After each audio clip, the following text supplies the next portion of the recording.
Hello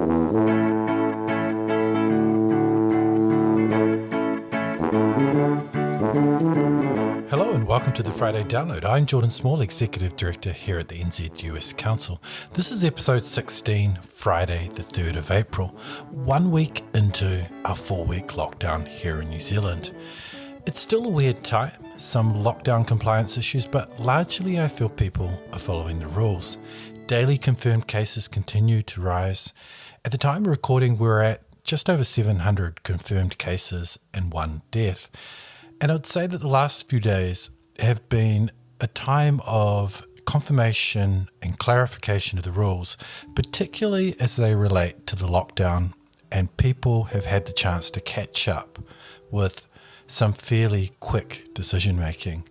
I've been really encouraged to see the work of the Epidemic Response Committee.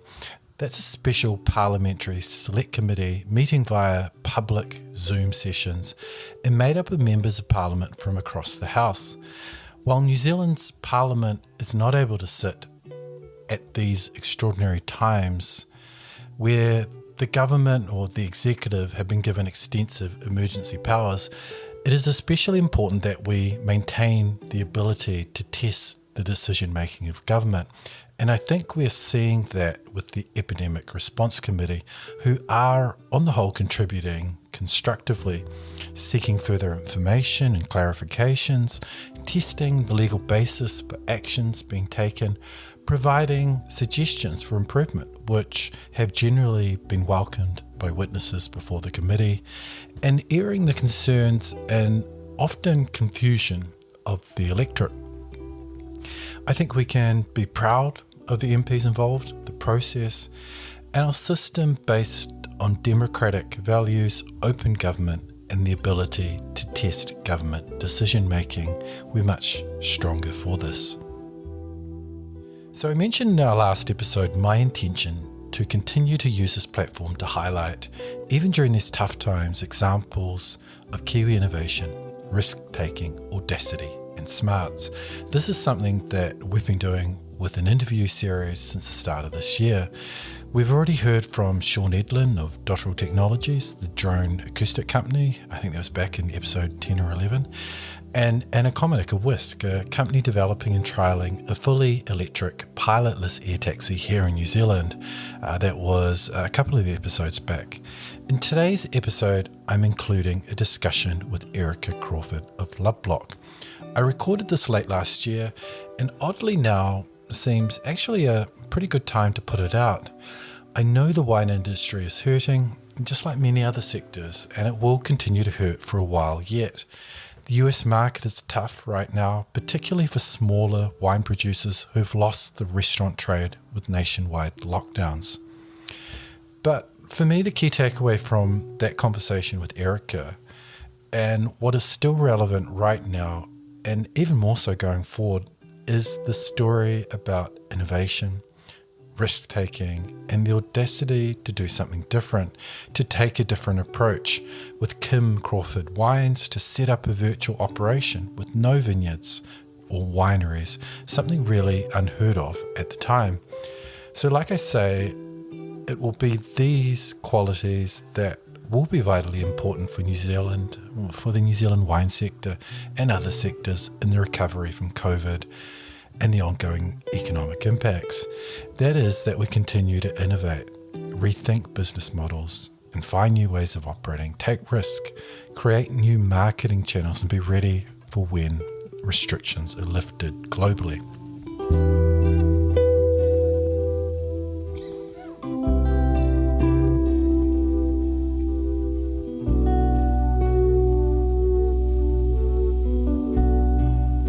Before we get into all this, please subscribe via Apple Podcasts, Spotify, Google, or wherever you listen to your favorite podcasts. Also, check out our new Friday Download website, www.fridaydownload.nz, where you can listen to current and past episodes, subscribe to the podcast, and our Friday Download newsletter.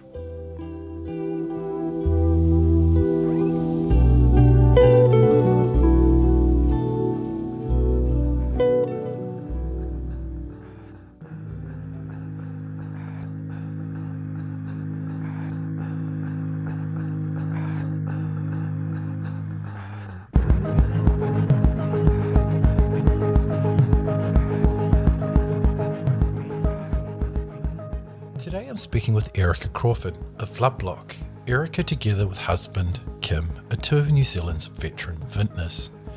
Erica shares the story of how her and Kim, with a young family at the time, established the Kim Crawford brand, a virtual operation with no vineyards, wineries, just a winemaker, a strong brand, sales and marketing network, and how they took their wine to the world at a moment in time when interest in New Zealand wines was just about to take off.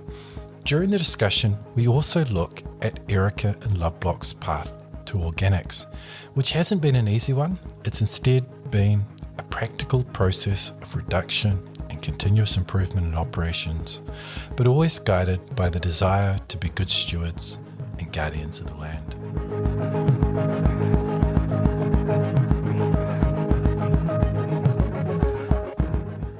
Pick up the discussion at a point where we've been talking about the decision of New Zealand to put their wine under screw cap. Erica highlights that one of the beautiful things about New Zealand is that we don't have this long tradition of winemaking with rules and customs to follow. She says, you don't know what you don't know. The perfect conditions for innovation. The beautiful thing about New Zealand is that it doesn't have that 400, 500, 600 year history of winemaking. So there were no rules to break. Yeah. You could only make new rules. Yeah. And what that did was to create a lot of chatter in the wine media. So all these important mouthpieces, Wine Spectator, Wine Enthusiast, all those things, all the newspapers talked about the Kiwis putting the wine under screw cap. Mm. And one thing that New Zealand wine's done quite well is stick together. So there's power in numbers, isn't there? Yeah. Is there something in, as part of the New Zealand wine story around innovation? Or Definitely. Yeah. Because if you don't know what's wrong, Yeah. it's not wrong. Yeah. Yeah. If you don't, and you often don't know what you don't know, right? Yeah. And there was no reason for us to stick to rules. Yeah. The Australians really led the way with that, in the way that, traditionally, the way you plant your grapes has nothing to do with the way we do now. It's more what you want the vigor of the vine to be, etc., etc. What we do now is to create the vineyard to make the machinery fit in. Mm. So it's quite a different philosophy. Yeah. And I'm not entirely sure it's best for the grapes, but it's why not? Yeah. Yeah. Yeah. And the Australians really led the way in that. Yeah. Yeah. Yeah. What about in terms of varietal innovation? Do you see it? Do you see a lot of that coming forward, like new types of? What I'm thinking of is zespri and kiwi fruit, and they put out a gold and they're putting out a red or a pink. Yeah. Do you see the same sort of? I do. Yeah. And unfortunately, in export markets, they want Sauvignon Blanc, and we're just starting to break through with Pinot Noir in the US now. Yeah. So it's just a long game. I think we made outstanding Rieslings. We make outstanding things like Syrah out of Hawke's Bay, and the Pinot Gris coming out of Central Otago is stunning. Mm. But are the markets ready for that? And that's the issue. And it's, that whole thing of innovation often happens when there's a need. And when we had the Wine Glut of 2008, you saw suddenly sparkling Sauvignon making an appearance. Sure. And sweet Sauvignon. So, yes, we are doing it. The difficulty for us, unfortunately, is that the markets are not ready. And it's partly a function of the distribution network, because there's been such consolidation of distribution houses. So suddenly, a book goes from, say, 50 producers to 500 producers. So you get a smaller look in. What we can do with social media is change that slightly, but primarily it's unfortunately not really the consumer, it's in the route to market that the obstacles lie. Yeah. So what do they love about our Sauvignon Blanc? I remember being there in the beginning, and it was, when you give a kid Coca-Cola for the first time or a new flavor, and just that wondrous look on their faces when the bubbles hit their tongue and start dancing on their tongues. Yeah. People were like that, and because I've never tasted anything like this before. There were these zippy, lively wines that were just so exuberant. And it was really just like, what is this? And so really fell in love with that profile that you don't get anywhere else in the world. It's really just our very unique circumstance of climate, of soil, and we've learned to manage the grape more and more and more.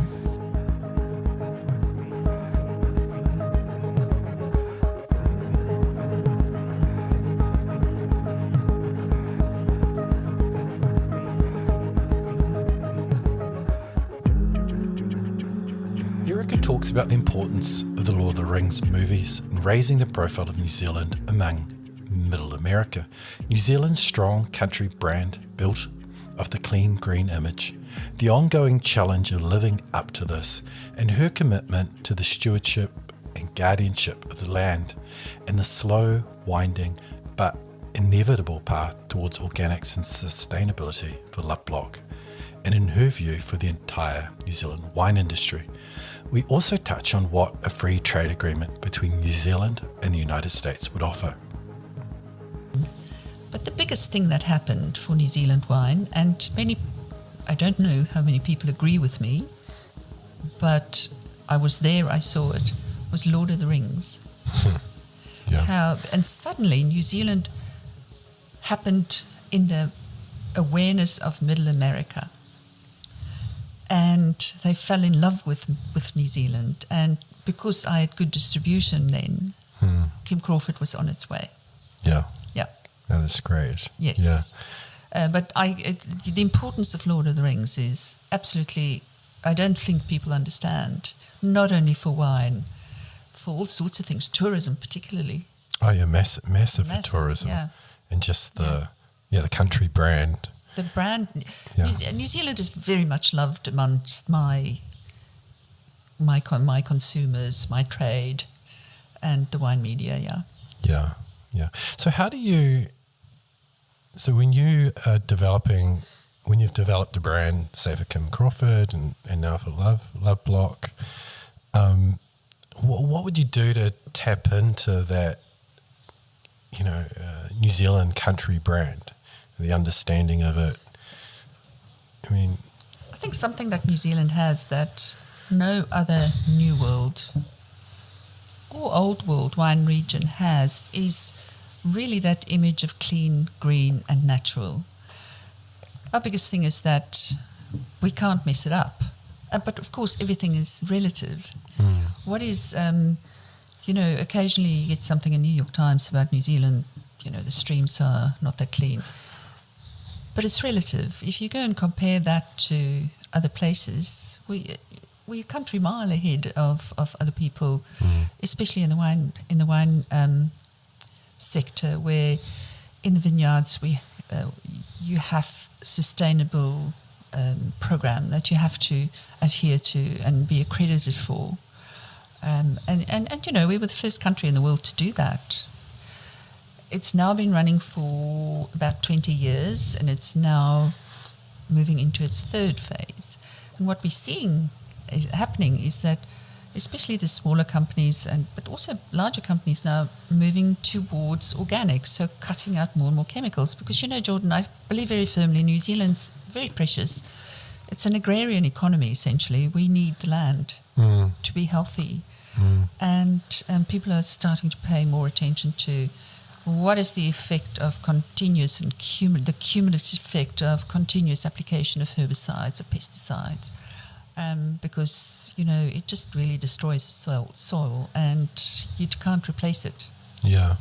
And the more fertilizer you put on, more compacts the soil and then becomes more infertile, and then you put on more fertilizer, and it's just a compound thing. And we really do need to change. Yeah. It's not only the farmers, it's all of us, how we manage just our consumables, what you throw out. And I think all of us just need to be more mindful. And do we really need that dress that's made of polyester when you have a dress that you can just have altered? Yeah. That is interesting too, because I think there is certainly there is that trend, right? I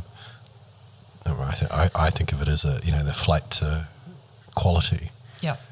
And so, like you say, you mentioned the dress. You're going for a higher, better quality. Wearing it for longer. Product. It's Wearing called long it for fashion, yes. Yeah. What's the other? It's fast fashion, right? Fast fashion is where you buy a T-shirt every year because it falls apart. That's right. It's very much like all the plastic toys kids get. They break after 2 or 3 weeks or a few months, and then it gets tossed out. So it's all part of a whole bigger thing, and I think we all need to embrace it better, not only farmers. Yeah. And so is the wine sector doing a good job at that, or parts of it are? Or? Parts of it is. I mean, it's just a long process. Yeah. And of course, there's profitability as well. Yeah. I can tell you, grape growing is not, you certainly don't make a lot of money. Yeah. But it is the stewardship of the land that we need to pay a lot more attention to. But as I say, there is more and more people are. It's eliminating one chemical at a time. Sure. Yeah. Because if you go organic, we've been through that process with the vineyards. If you go organic, it's a little bit like going on a cleansing diet or something. Where if you eliminate wine, cigarettes, and junk food, you'll be a quivering mess, wouldn't you? Yeah, that's right. So it's one thing at a time, and I think so that people can adjust their process as well. So you've got to look at the commercial implications as well, and I think as a whole, our growers are looking at that a lot more seriously now. Yeah. Why don't we shift the conversation into LoveBlock, LoveBlock story, but it really is it's two stories, right? It's Kim Crawford into the LoveBlock story, and we have kind of covered aspects of it, but you've been described as the marketing genius to the. Well, that's a very nice thing to say, but the partnership with Kim.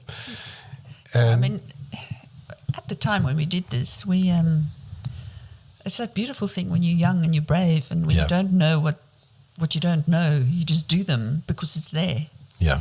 So a few things. So it was just at the edge of New Zealand just starting to become relevant. It was just in the beginning. So there was interest. It was a perfect storm. Yeah. But I think largely it was the business model that we employed, and probably one of the first two to do that. And we just loosely called it the virtual model because that's when people just started using the internet and all that sort of stuff, where you don't own any vineyards, you don't own a winery, you literally buy the grapes from someone, make it at someone else's place, bottle it, and stick a label on and sell it. So effective, and we were the first, I think, to make that model at scale and big, And did you run up against a lot of resistance to that, or when you're the first? It's always hard being the first. Did you have people say that will never work? Some of the older people did, but it was there, and we could, as I say, when you don't know what you don't know, it worked very well. It worked very well. So effectively, what we did then was to make a brand. Yeah. And if, we couldn't call it a road or a valley or a peak or a bay because we owned no assets. Sure. And it's a really profitable model. And now, of course, with LoveBlock, we made a 180-degree turn. We own all the vineyards, we make the wine, grow the grapes, and make the brand and sell it ourselves. So it's quite much more rewarding. Yeah. But less profitable, but that's not what we're in it for this time so much. Yeah. It's interesting, when I was doing a bit of reading before this, I read you went into Kim Crawford always with the intention of building that brand, selling, and then acquiring your own vineyard. Really want to do. Yes. Yeah. We always knew that it's going to be sold. And I think it was on a desk pad.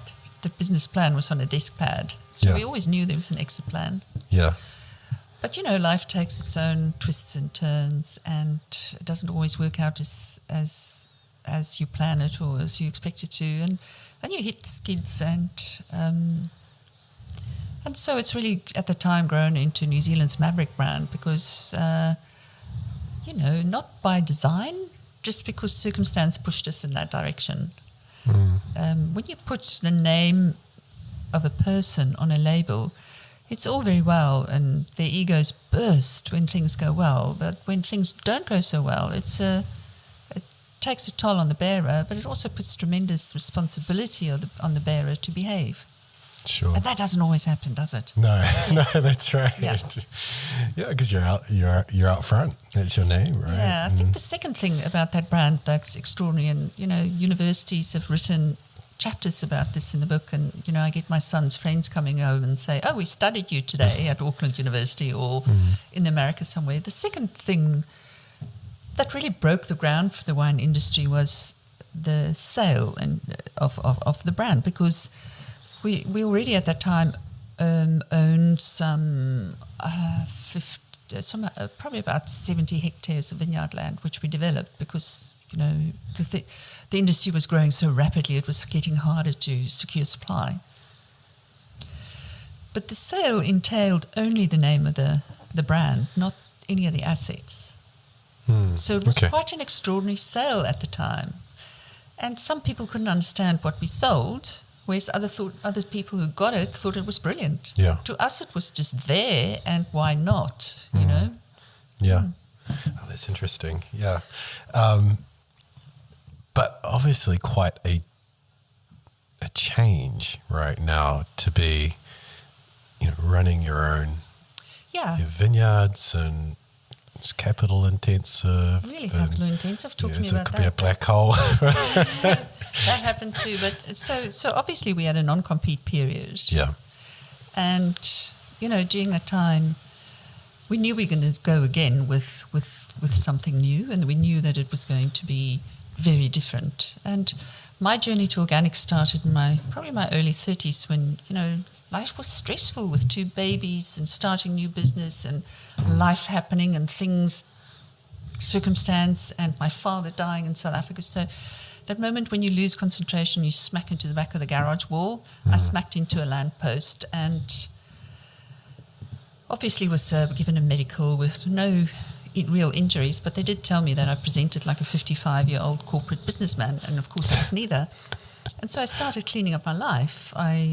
First thing that went was Diet Coke, and then food additives, and as I just eliminated one thing at a time, and I started feeling better and better. And then I looked at skincare, and then how you clean the house. So by the time we got to focus our attention on LoveBlock, these vineyards which we already owned, it was quite a logical step for me to go to organics, because it was an extension of my values. And Jordan, we all work, and there's good, bad, and ugly about every job. So it's not often in your life that you get the opportunity to really live your values, and I feel that this is my privilege to do this. Tell me about the journey to organics and wine. I know we talked a little bit about that, but what does that take? Because my perception is that's not an easy thing to do. It's not easy. I mean, of course, also, when we started, we were 10 feet tall and bulletproof. We made King Crawford, we sold it, and it was it's a hugely successful brand in the US. It's really found its spiritual home in the US. People embraced it from the beginning, and they still love it. And so we thought we could just do it all and go large and do all the new plantings in. We also planted grapes in places that people have never planted grapes before, and so we went organic. So, as I say, it's a little bit like hitting someone with a sledgehammer, whereas we should have just gone one bit at a time. What we do now is, we didn't anticipate all the troubles that we encountered. Like this one specific bug that wiped out an entire vineyard up, and so we readjusted, and we've had to unfortunately take some of the vineyards out of organics, but we slowly but surely we getting back to that point, and we do 3 or 5 hectares a year. And it's a period of 3 years before you get to certification. But LoveBlock Farm, is the whole farm is certified organic. So it grows organic grapes. It also grows grapes that is not yet organic again. Most of the farm is in grazing land that's certified organic. So the cattle are in their first year of conversion to organic. So we make our own compost. So we're in that sort of closed nutrient loop. So everything comes off the farm, goes back onto the farm. Oh, wow. Yeah. Yeah. And there's a bunch of chickens roving around, and what their function is to pick there and poop there. So it's a whole cross-pollination. I'm just working now on a biodiversity plan where, your window can't be a plan of 3, 5, 10 years. Your window has got to be 3, 5, 10, 30 years. Because you've got to envisage what's going to happen to the soil then. So, and it's also got that lovely thing of permaculture going. We've got a really dedicated team down there, So there's a big vegetable garden, probably the size of that whole kitchen living area there, where people who work on the farm eat from it, whether it's the guys who come and do the pruning or the neighbours or the guy who comes and fixes the tractor or so that it provides biodiversity. The importance of biodiversity or other plantings is that microorganisms are really important. So you don't only have the same ones that live under grapevines, and it makes the soil a richer place. Yeah, yeah. So that's what I'm really into. Yeah, and does it have, huge value in the US? The organic label, or we're not certified for organics in the US. Okay. Because the regulations are quite different. If I can, this is where free trade agreements would be so useful. If we can have universal standards for wine, for organics, for everything, that'll be really, really useful. And also the scale of the thing is so big, you can't keep up. Yeah. Yeah. Yeah. Why don't we talk about that a little bit and shift the conversation into policy, regulation. It's great to hear that view on organics and how an FTA, a free trade agreement, could introduce sort of common standards. Yes, very important. Yeah, very important. So, just simple little things. Yeah. In the US, you have to be 75% varietal, which means if you make, say, Cabernet Sauvignon, you can have, or say Pinot Noir. Yeah. Make Pinot Noir, you have to have 75% Pinot Noir, but you can blend in 25% of other things. In New Zealand and the rest of the world, it's 85% varietal. So you got the ability to blend 15%, just to change your blend a little. So things like that will help greatly. Yeah, no. And label standardization, just in terms of distribution, alcohol is one of the most regulated things in the world. So every time I want to send a bottle of wine to the US, you've got to get permission from the government. So there's all that sort of stuff. So free trade agreements will take us a long way towards standardization of stuff like that. And just the ease of transacting and so doing I can't business. say, I find doing business with the US, relatively easy, but you have to understand the system first.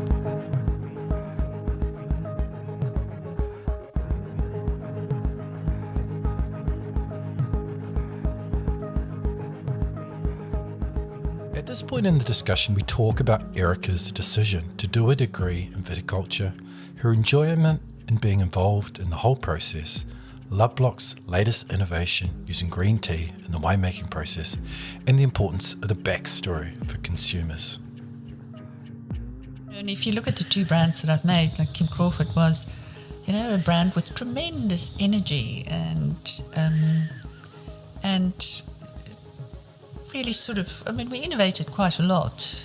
And now with LoveBlock, we really speak in a different voice, but about the soil,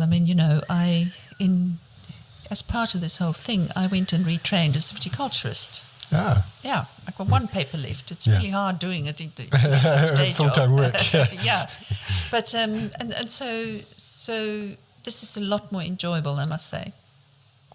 This time around. Yeah, it's really lovely. Yeah, but because you're involved in the wine from the vineyard level. So my main interest really sits in the vineyard and in the brand and the market. So I've got winemaking covered, I think. Yeah.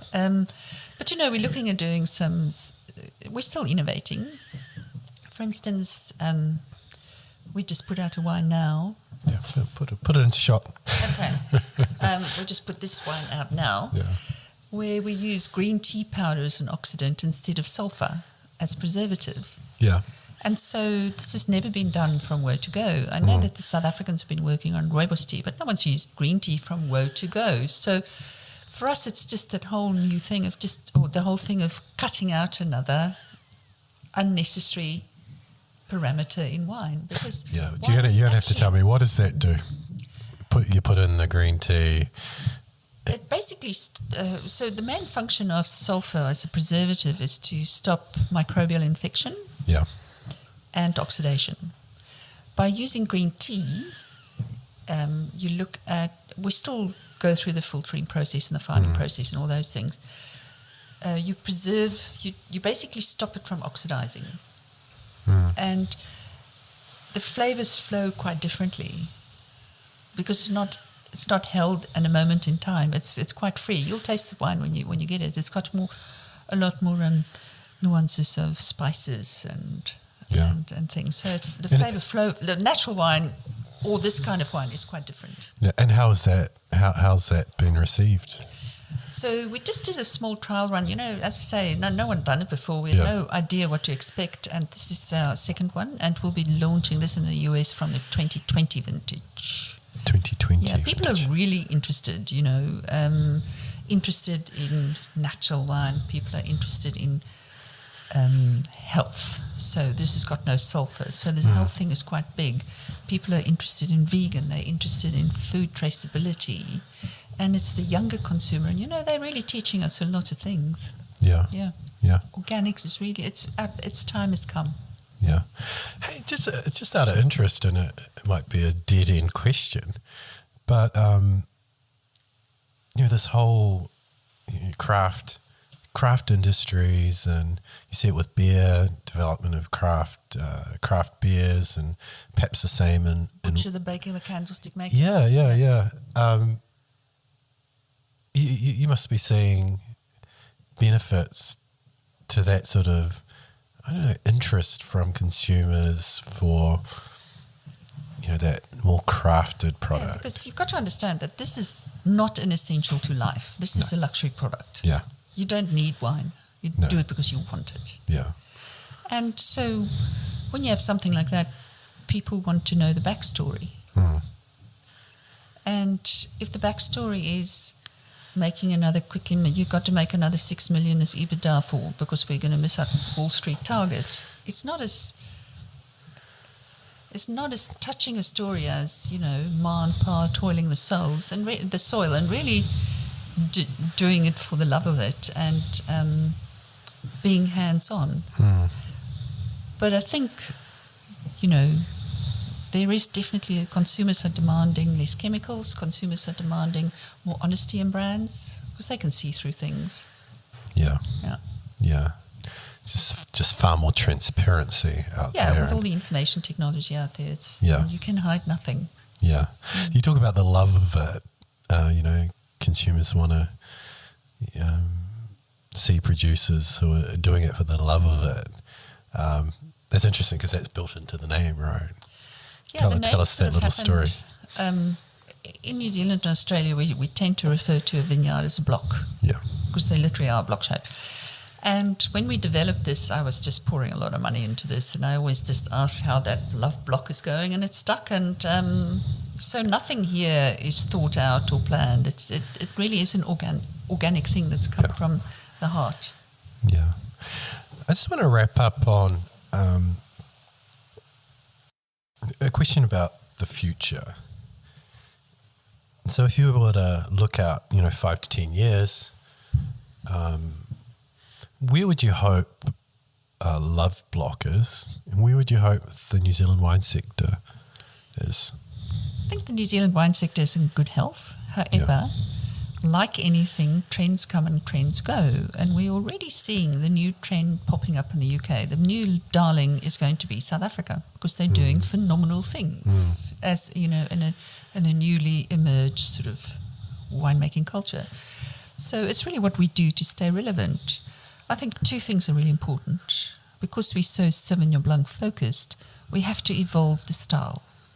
We can't doing the same thing, that you've done forever. And, making millions of cases requires something quite different to making smaller volumes. And it's really in the smaller producers that are always the innovators and exploring. And you already start seeing that happen with styles of Sauvignon like this.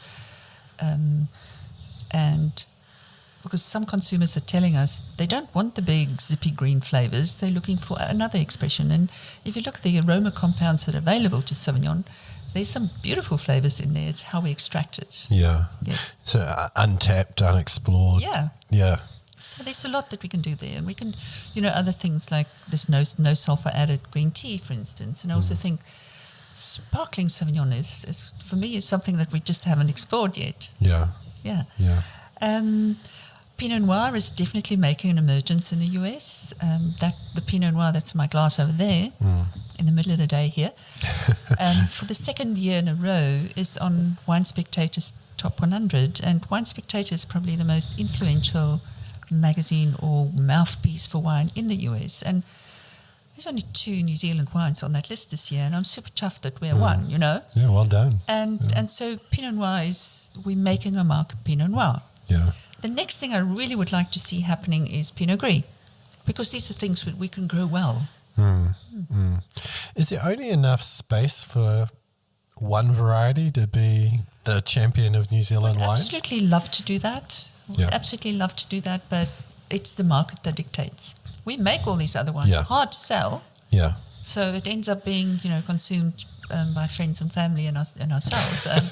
But it's what the market dictates, unfortunately. We're out there pushing it, don't worry. Yeah, yeah. And I'm sure, over time, like you say, hopefully. Over time things change and preferences change. But thank you very much for the discussion today, Erica. It was always great chatting with you. And like we set out at the very start, wine, wine is unique, and it tells these great stories, and it's about culture, and it's about friends getting together and having a good time. Yeah, maybe. Yeah, absolutely. Yeah. And so I've had a great time today chatting with you. Thank you very much for your time. Thank you. Yeah, let's do this again soon. Yes, in the US. In the US, absolutely. Thank you.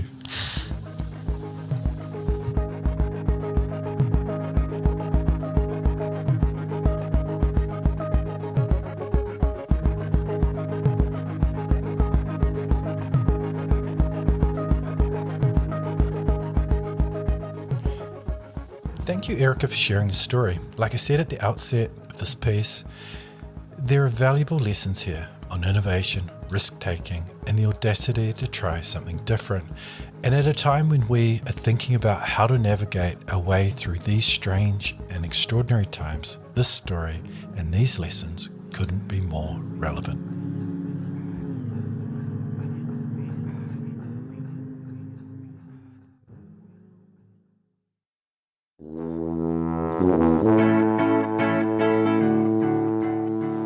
Thank you for joining me again this week. You can find Erica's bio details in the episode notes. Your thoughts on the show are always welcome. Send me an email anytime. Please subscribe on Apple Podcasts, Spotify, or wherever you listen to your favourite podcasts. That's another episode down, a quickish download for your lockdown listening. I'm Jordan Small. Join me next time for the Friday Download.